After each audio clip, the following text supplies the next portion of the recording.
강사 이미애입니다. 저는 영어 관련 일을 한 12년 강사 일을 했고요. 안 가르쳐본 게 없다고 생각하시면 돼요. 기초 과목부터 토플, 토익, 캡스까지 전부 가르쳐본 선생님이고 또 여러 가지 영어 관련 칼럼도 쓰고 있고요. 그래서 저는 묵은지 선생님입니다.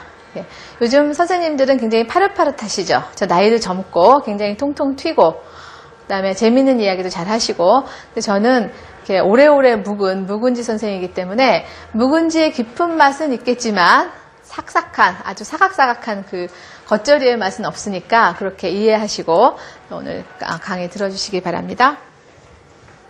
오늘 강의 제목은 영어를 도구와 무기로 만들어주는 전략입니다. 우리가 영어를 도구 그리고 이제 무기라고 얘기하는데 이 도구와 무기의 차이가 뭘까요? 먼저 이런 얘기를 드릴게요. 지금 우리가 21세기를 살고 있죠? 이 시대에서 중요한 화두가 뭡니까? 네? 그쵸, 세계화입니다.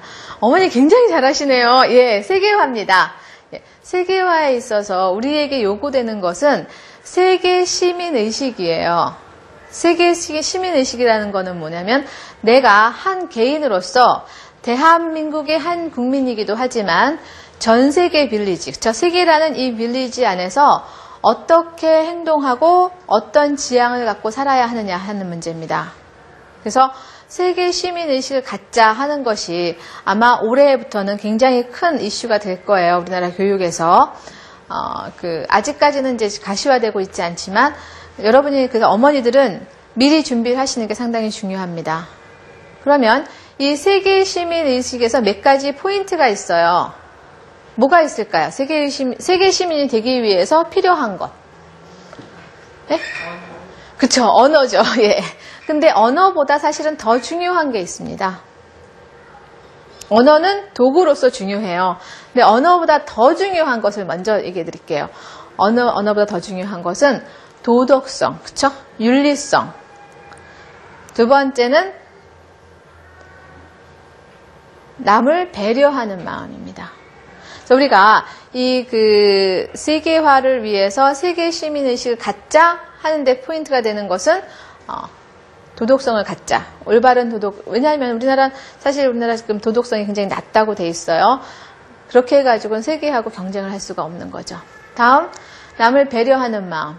이것이 다른 말로 하면은 이제 요번에 하이티 같은 경우에 지진 났을 때 기부하는 거. 또 아프리카에 TV에서 보셨겠지만 가서 물 없는 아이들 도와주는 거. 이런 것들이 전부 다 소외된 누군가를 돕는 겁니다. 다른 말로 하면은 봉사죠. 그쵸? 그래서 이런 것들이 굉장히 중요한 화두예요. 거기에서 영어는 어떤 역할을 해요? 도구의 역할을 합니다. 우리가 세상과 소통을 하고 교류를 하려는데 도구가 있어야 돼요. 그 도구가 바로 영어입니다. 그렇죠? 그래서 그럼 이제 한번 무기라는 건 뭘까요? 그럼 무기는 뭐죠? 도구하고 무기. 그래서 이 도구라는 것은 다른 말로 하면 어떤 목적을 이루기 위해서 내가 쓸 수 있는, 활용할 수 있는 무엇인 반면에 무기는 내가 이것을 가지고 있음으로 해서 우월적인 위치를 갖게 되고 그래서 이길 수 있는 겁니다. 저는 이 무기라는 말을 굉장히 많이 써요. 대입이라든가 여러분 지금 이제 아직 어리니까 대입이 눈앞에 오지 않으셨으니까 잘 모르겠지만 대입은 전쟁입니다. 대입은 경쟁이 아니에요. 전쟁입니다. 이 대입이라는 경쟁에서 내가 어떤 무기를 가지고 있느냐가 상당히 중요하거든요. 그렇기 때문에 이런 의미에서 여러분한테 도구와 무기로서의 영어에 대해서 말씀드립니다. 첫 번째, 도구로 사용되는 언어 활용, 대화, 교류, 학습의 매개체, 공통어입니다. 내가 외국에 여행 갔어요. 그쵸? 또 인터넷 사이트에서 중요한 자료를 찾으려고 해요. 그랬을 때 세계 인터넷 사이트의 정보 중에 90%는 영어로 되어 있습니다. 또 학습의 매개체. 내가 공부하려고 그래요. 우리나라에서 공부할 때는 한국책 가지고 하지만 대학만 가면 어떻게 됩니까? 전부 영어예요. 얼마 전에 제가 잘 아는 학생이 경영학과를 다니는데 대학원을 가려고 그랬어요. 그 친구가 한 10년 전에 저를 만났을 때, 선생님 저는 영어가 좀 부족하고 그렇지만 영어를 잘해가지고 대학원을 유학을 가야 되겠어요. 그래서 MBA를 받아올 거예요. 그런데 그 친구가 군대를 갔다 와서 몇 년 지나고 나서 말이 바뀝니다. 저 영어 때문에 유학 갈 필요가 없게 생겼어요. 그래서 왜? 그랬더니 이제는 대학원 수업이 다 영어예요. 네. 대학원 수업은 모두 영어로 진행이 된다는 겁니다. 특히 경영학과는. 지금 많은 대학에서 학부에서도 영어 수업이 점점 많아져요.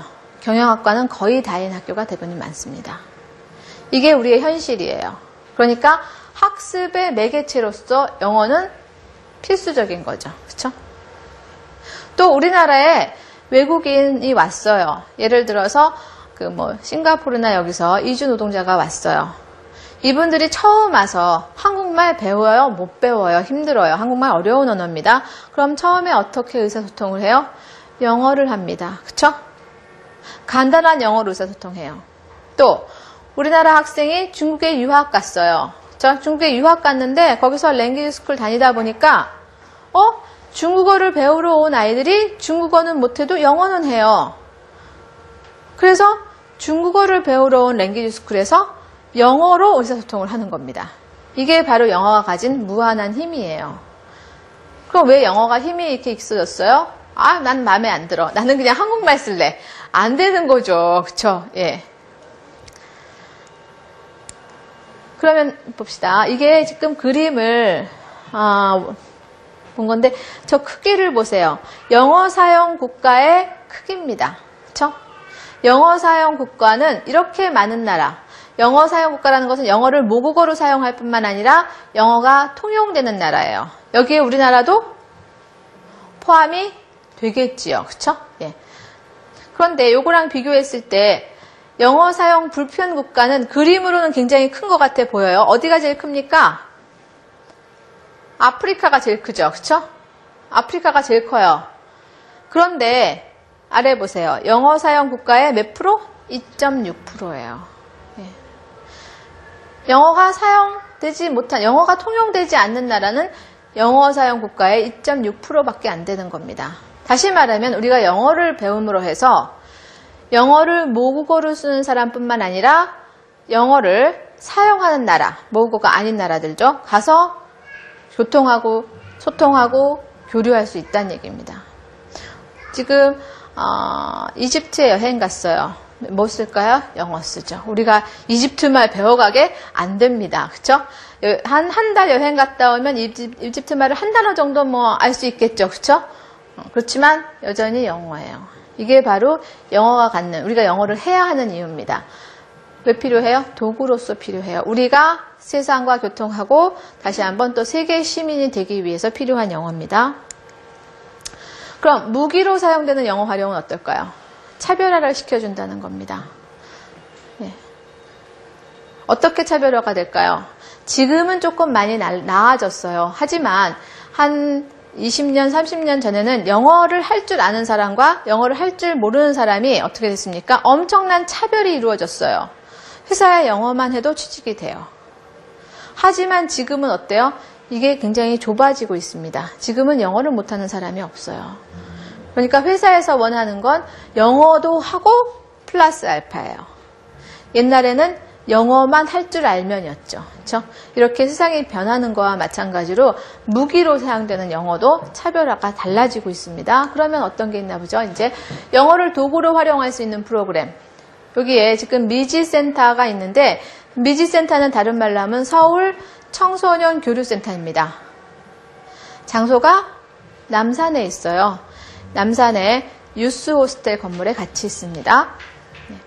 여기서는 국제화상회의라는 걸 하는데 이거는 고등학생 참가 프로그램이에요. 고등학생, 대학생. 여기서는 인터넷과 영상 장비를 이용한 저비용, 고효율적인 국제교류 프로그램을 진행합니다. 영어를 아주 잘해야 가요? 아니에요. 영어를 그렇게 잘하지 않아도 상관없어요. 학생들이 서로 모여서 이번 달에는 영국하고 우리가 화상대회를 해요. 또 이번 달에는 미국하고 해요. 그러면 그 영국 아이들하고 우리하고 토론할 거리를 하나 이제 그 이슈를 글로벌한 이슈나 아니면 또 사회 이슈를 갖고 공리를 합니다. 아, 이거를 우리가 어떻게 이야기를 해야 될까?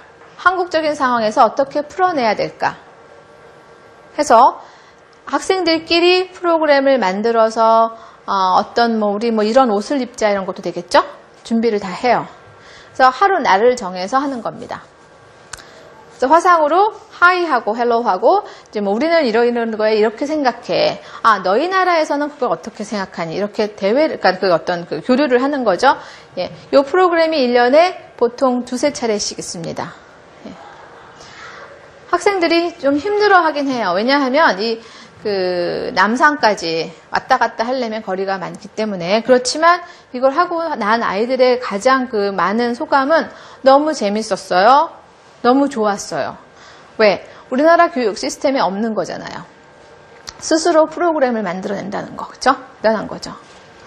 여기는 총 4회네요. 그 다음에 참가 대상은 보통 고등학생 대상인데 고등학생, 대학생 12명이고요. 선발을 합니다. 한 달 전부터 준비가 들어가고요. 그 문화 교류 또는 주제 발표 토론, 예술 교류. 이거 여러분이 미지센터 사이트에 들어가 보면 이 국제회사 화상회의를 한 그 UCC를 볼 수가 있어요. 사진도 다 나와 있고 있습니다. 굉장히 오래 진행이 됐고요. 여기에 또 다른 프로그램이 굉장히 많습니다. 대사관 협력 프로그램. 요거 초등학생 프로그램이고요. 판게아 프로젝트, 세계문화유산 통합이해교. 이것도 전부 다 초등학생 프로그램입니다. 요거는 제가 이렇게 작게 해놓은 거는 요거는 영어만에 대한 건 아니에요. 예를 들어서 대사관 협력 프로그램에서 스위스라고 이제 스위스 대사관하고 프로그램을 같이 한다. 그러면 스위스 이야기를 주로 하겠죠. 그렇죠? 물론 한국말로 진행이 되고요. 예, 그 대사관 대사님이랑 거기 나라 분들이 오시고 하는 겁니다.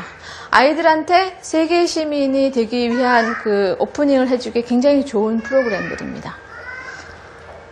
예를 들어서 인도네시아를 하면 어떻게 해요? 요가를 해요. 인도를 하면은 그런 것도 프로그램 같이 진행되고 합니다. 그래서 미지센터는 여러분이 서울에 사신다면 꼭 알아두셔야 되는 거고요. 만약에 서울이 아니시라면 각 지역에 그 청소년 교류센터들이 요새 만들어지고 있습니다. 거기 각자 그 지역에서 운영되는 프로그램을 지원하시면 가장 좋아요.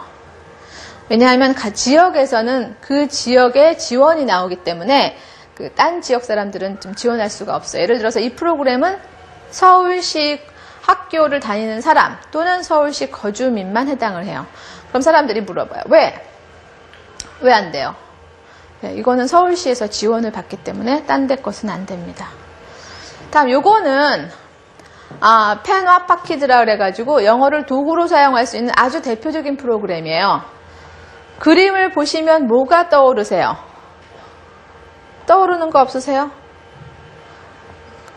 캐릭터가 어떤 것 같아요? 세사미 스트리트. 세사미 스트리트 워크샵에서 UN을 위해서 특별히 만든 그런 아이들 사이트입니다. 그래서 이 프로그램은 누구든지 접속할 수 있어요. 그런데 그 실시간으로 세계 아이들하고 교통을 할 수 있는 겁니다. 나 누구야? 넌 어느 나라 아이니?